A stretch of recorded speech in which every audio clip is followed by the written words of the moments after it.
This is Creepy, a podcast dedicated to sharing the most famous, chilling, and disturbing creepypastas and urban legends in the world. Whether these stories truly happened or are simply fabrications is for you to decide. These stories may contain graphic depictions of violence and explicit language. Listener discretion is advised. Creepy presents A Shattered Life, written by Matt Dymerski and narrated by Joe Stofko. I don't know when you're going to read this, but I can tell you when it started. I was out for a walk alone in the woods when the entity came for me. It was beyond a blur. It was, for lack of a better term, absence of meaning. Where it hid, there were no trees. Where it crept closer, there was no grass. Through the arc it leapt at me, there was no breeze of motion. There was no air at all. As it struck, I felt the distinct sensation of claws puncturing me somewhere unseen, somewhere I'd never felt before. My hands and arms and legs and torso seemed fine, and I wasn't bleeding, but I knew I'd been injured somehow. As I fearfully ran back home, I could tell that I was less. I was vaguely tired, and it was hard to focus at times. The solution at that early stage was easy. A big cup of coffee helped me feel normal again. For a while, that subtle drain on my spirit became lost in the ebb and flow of caffeine in my system. You could say my life began that week, actually, because that was when I met Mar. She and I got along great. Although, to be honest, I'm pretty sure I fell in love with her over the phone before we even met. It was almost as if the strong emotions of that first week made the entity fight back. It was still with me, latched onto some invisible part of my being. The first few incidents were minor, and I hardly worried about them. The color of a neighbor's car changed from dark blue to black one morning, and I stared at it before shaking my head and shrugging off the difference. 2 days later at work, a coworker's name changed from Fred to Dan. I carefully asked around, but everyone said his name had always been Dan. I figured I'd just been mistaken. Then, as ridiculous this sounds, I was peeing in my bathroom at home when suddenly I found myself on a random street. I was still in my pajamas, pants down, and urinating, but now in full view of a dozen people at a bus stop. Horrified, I pulled up my clothes and ran before someone called the cops. I did manage to get home, but the experience forced me to admit that I was still in danger. The entity was doing something to me, and I didn't understand how to fight back. Mar showed up that evening, but she had her own key. "Hey," I asked her with confusion, "how do you get a key?" She just laughed. "You're cute. Are you sure you're okay with this?" She opened a door and entered a room full of boxes. "I know living together is a big step, especially when we've only been dating 3 months." Living together? I'd literally just met her the week before. Thing was, my mother had always called me a smart cookie for a reason. I knew when to shut my yap. Instead of causing a scene, I told her everything was fine. And then I went straight to my room and began investigating. My things were just as I had left them, with no sign of a 3-month gap in habitation. But I did find something out of the ordinary: the date. I shivered angrily as I processed the truth. The entity had eaten 3 months of my life. What the hell was I facing? What kind of creature could consume pieces of one's soul like that? I'd missed the most exciting part of a new relationship, and I would never understand any shared stories or in-jokes from that period.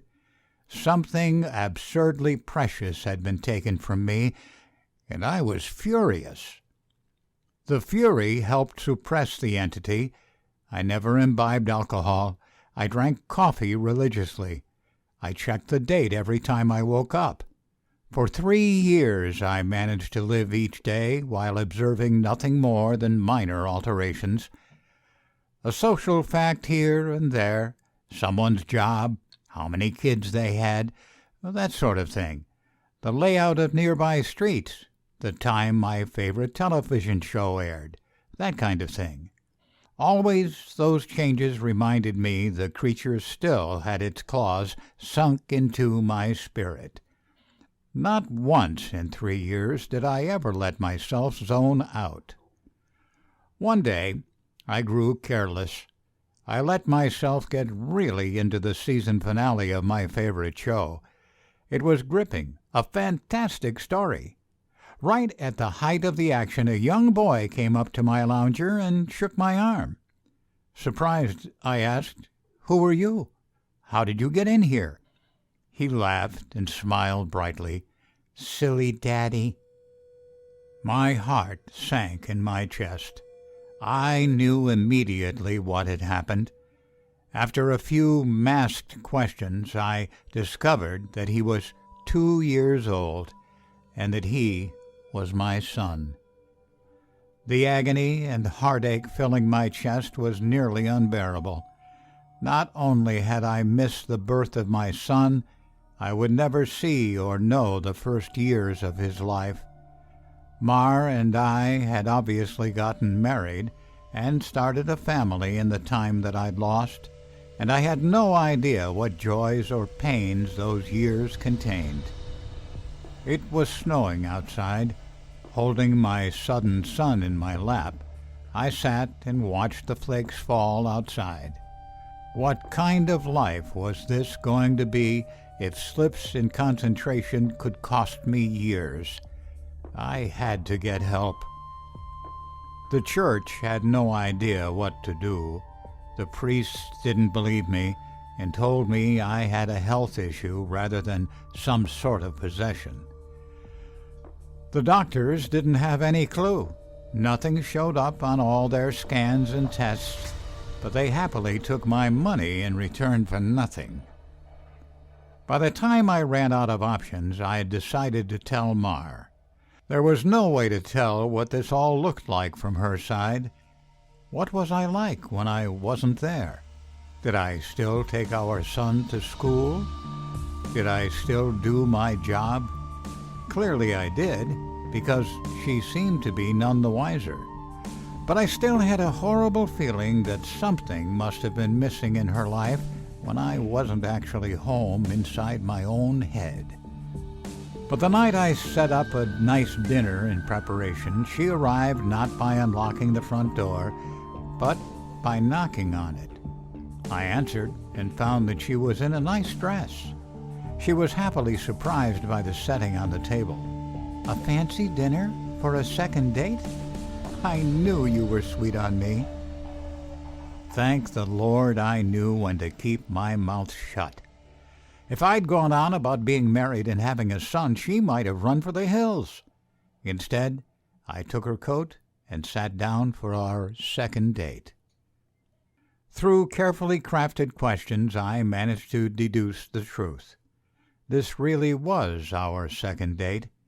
She saw relief and happiness in me, but interpreted that as dating jitters. I was just excited to realize that the entity wasn't necessarily eating whole portions of my life. The symptoms, as I was beginning to understand them, were more like the consequences of a shattered soul. The creature had wounded me, broken me into pieces.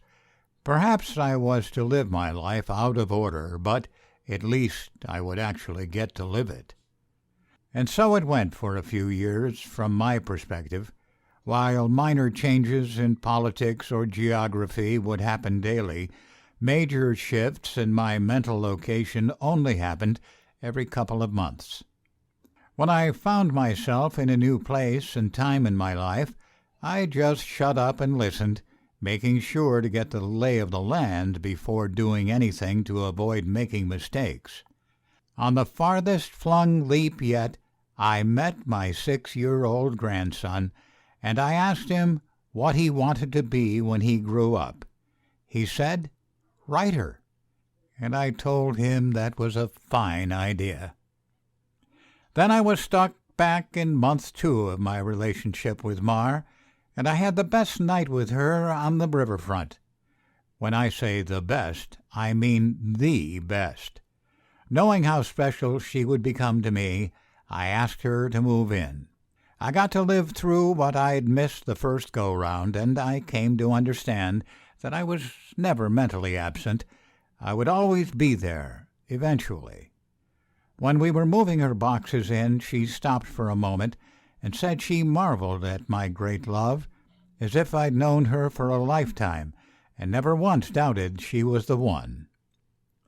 That was the first time I'd truly laughed freely and wholeheartedly since the entity had wounded me. She was right about my love for her, but for exactly the reason she'd considered a silly romantic analogy. I had known her my whole life, and I'd come to terms with my situation and found peace with it. It wasn't so bad to have sneak peeks at the best parts ahead, but of course I wouldn't be writing this if it hadn't gotten worse. The entity was still with me. It had not wounded me and departed like I had wanted to believe. The closest I can describe my growing understanding was that the creature was burrowing deeper into my psyche, fracturing it into smaller pieces.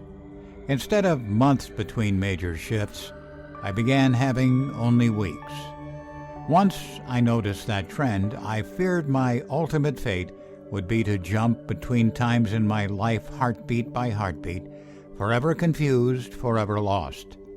Only an instant in each time meant I would never be able to speak with anyone else, never be able to hold a conversation, never express or receive love.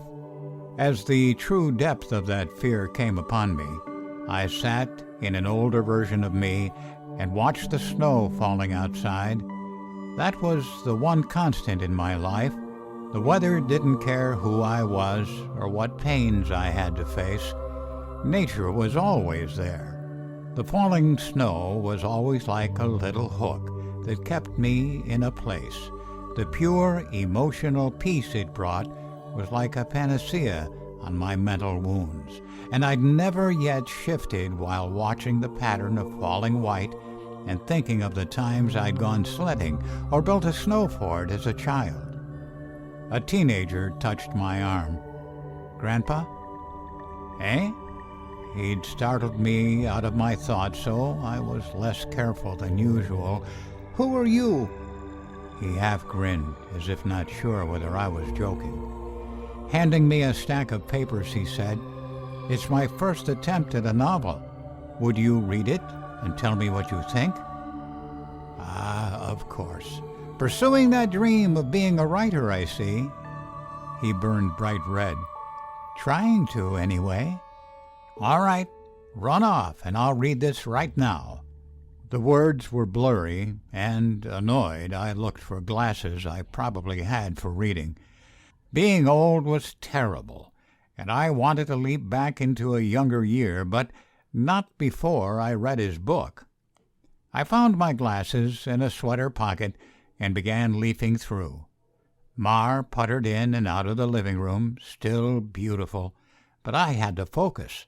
I didn't know how much time I would have. It seemed we had relatives over. Was it Christmas?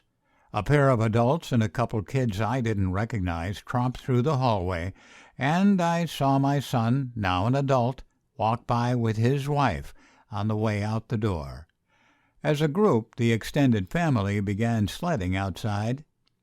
Finally, I finished reading the story, and I called out for my grandson. He rushed down the stairs and into the living room. "How was it?" "Well, it's terrible," I told him truthfully, "but it's terrible for all the right reasons. You're still a young man, so your characters behave like young people. But the structure of the story itself is very solid." I paused. "I didn't expect it to turn out to be a horror story." He nodded. "It's a reflection of the times. Expectations for the future are dismal, not hopeful like they used to be." "Oh, you're far too young to be aware like that," I told him. An idea occurred to me. "If you're into horror, do you know anything about strange creatures?" "Sure. I read everything I can. I love it." Warily, I scanned the entrances to the living room. Everyone was busy outside. For the first time, I opened up to someone in my life about what I was experiencing. In hushed tones, I told him about my fragmented consciousness. For a teenager, he took it well. "You're serious?" "Yes." He donned the determined look of a grown man accepting a quest. "I'll look into it, see what I can find out.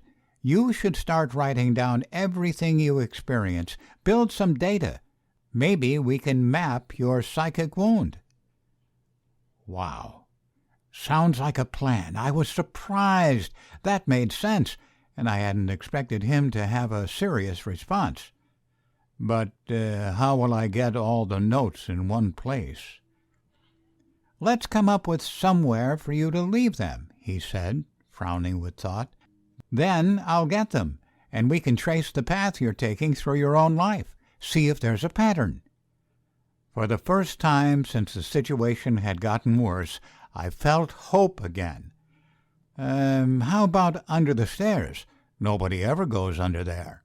"Sure." He turned and left the living room. I peered after him. I heard him banging around near the stairs.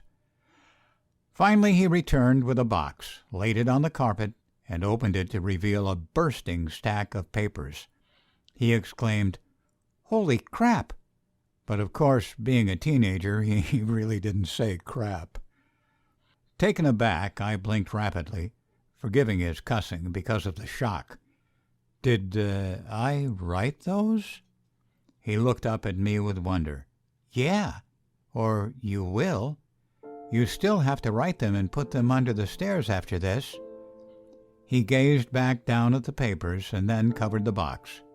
"So you probably shouldn't see what they say. Well, that could get weird." That much I understood. "Right." He gulped. "There are like 50 boxes under there, all filled up like this. Deciphering these will take a very long time." His tone dropped to deadly seriousness. "But I will save you, Grandpa, because I don't think anyone else can." Tears flowed down my cheeks then. I couldn't help but sob once or twice. I hadn't realized how lonely I'd become in my shifting prison of awareness until I finally had someone who understood. Thank you. Thank you so much. And then I was young again, and at work on a random Tuesday. Once the sadness and relief faded, anger and determination replaced them.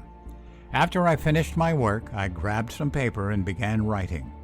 While the weeks shifted around me, while those weeks became days and then hours, I wrote every single spare moment about when and where I thought it was. I put them under the stairs out of order. My first box was actually the 30th, and my last box was the 1st. Once I had over 50 boxes written from my perspective, and once my shifting became a matter of minutes, I knew it was up to my grandson to take it from there.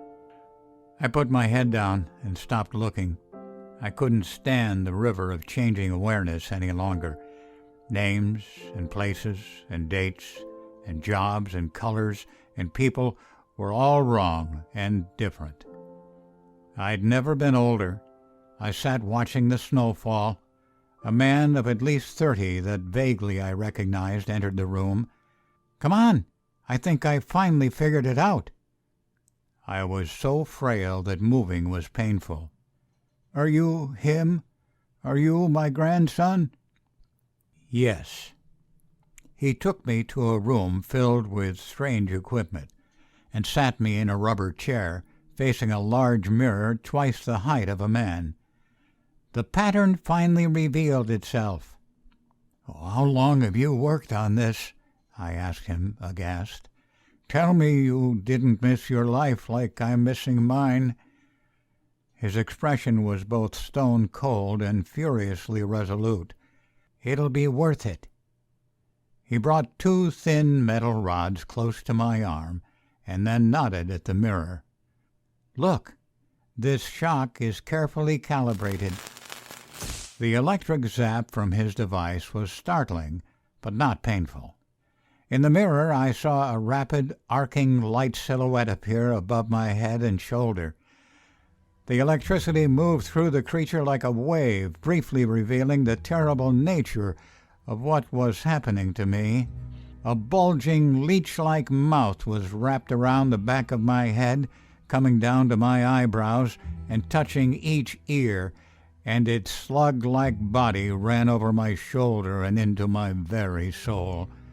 It was a parasite, and it was feeding on my mind. My now adult grandson held my hand as I took in the horror. After a moment he asked, "Removing it is going to hurt very badly. Are you up for this?" Fearful, I asked, "Is Mar here?" His face softened. "No, not for a few years now." I could tell from his reaction what had happened, but I didn't want it to be true. "How?" "We have this conversation a lot," he responded. "Are you sure you want to know? It never makes you feel better." Tears brimmed in my eyes. "Then I don't care if it hurts or if I die. I don't want to stay in a time where she's not alive." He made a sympathetic noise of understanding and then returned to his machines to hook several wires, diodes, and other bits of technology to my limbs and forehead. While he did so, he talked. "I've worked for 2 decades to figure this out, and I've had a ton of help from other researchers of the occult. This parasite doesn't technically exist in our plane. It's one of the lesser spawns of Mu Beta Mu, and it feeds on the plexus of mind, soul, and quantum consciousness reality. When details like names and colors of objects changed, you weren't going crazy. The web of your existence was merely losing strands as the creature ate its way through you." I didn't fully understand. I looked up in confusion as he placed a circlet of electronics like a crown on my head in exact line with where the parasite's mouth had ringed me. "What's Mu Beta Mu?" He paused his work and grew pale.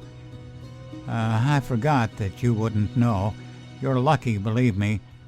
After a deep breath, he began moving again and placed his fingers near a few switches. "Ready? This is carefully tuned to make your nervous system extremely unappetizing to the parasite, but it's basically electroshock therapy." I could still see Mar's smile. Even though she was dead, I'd just been with her moments ago. "Do it." The click of a switch echoed in my ears, and I almost laughed at how mild the electricity was. It didn't feel like anything, at least at first. Then I saw the mirror shaking, and my body within that image convulsing. Oh, no. It did hurt. Nothing had ever been more painful. It was just so excruciating that my mind hadn't been able to immediately process it. As my vision shook and fire burned in every nerve in my body, I could see the reflected, trembling, light silhouette of the parasite on my head as it writhed in agony equal to mine. It had claws, 6 clawed lizard-like limbs under its leech-like body, and it cut into me in an attempt to stay latched on. The electricity made my memories flare. Mara's smile was foremost, lit brightly in front of a warm fire as the snow fell past the window behind her. The edges of that memory began lighting up, and I realized that my life was one continuous stretch of experience. It was only the awareness of it that had been fragmented by that feasting evil on my back. I never managed to be there for the birth of my son. I jumped around it a dozen times, but never actually lived it. For the first time, I got to hold Mar's hand and be there for her. No, that moment had shifted seamlessly into holding her hand as she lay in a hospital bed for a very different reason. Not this. God, why? It was so merciless to make me remember this. I broke down in tears as nurses rushed into the room. I didn't want to know. I didn't want to experience it. I'd seen all the good parts, but I hadn't wanted the worst parts, the inevitable end that all would one day face. It wasn't worth it. It was tainted. All that joy was given back 10,000-fold as pain. The fire in my body and my brain surged to sheer white torture, and I screamed. My scream faded into a surprised shout as the machines and electricity and chair faded away. Snow was no longer falling around my life. I was out in the woods on a bright summer day. Oh, God! I turned to see the creature approaching me. It was the same absence of meaning, the same blank on reality. It crept forward just like before, but this time it hissed and turned away. I stood, astounded at being young again and freed from the parasite. My grandson had actually done it. He'd made me an unappetizing meal, so the predator of mind and soul had moved on in search of a different snack. I returned home in a daze. And while I was sitting there, processing all that had happened, the phone rang. I looked at it in awe and sadness. I knew who it was. It was Marjorie, calling for the first time for some trivial reason she'd admit 30 years later was made up just to talk to me. But all I could see was her lying in that hospital bed dying. It was going to end in unspeakable pain and loneliness. I would become an old man, left to sit by myself in an empty house, his soulmate gone long before him. At the end of it all, the only thing I would have left, sitting and watching the falling snow. But now, thanks to my grandson, I would also have my memories. It would be a wild ride, no matter how it ended. On a sudden impulse, I picked up the phone. With a smile, I asked, "Hey, who's this?" Even though I already knew. Author's note. Together, my grandfather and I did set out to write the tale of his life. Unfortunately, his Alzheimer's disease progressed rapidly, and we were never able to finish. He's still alive, but I imagine that mentally he's in a better place in the nursing home. I like to think that he's back in his younger days, living life and being happy, because the reality is much colder. It's snowing today. He loves the snow. When I visited him, he didn't recognize me, but he did smile as he sat looking out the window.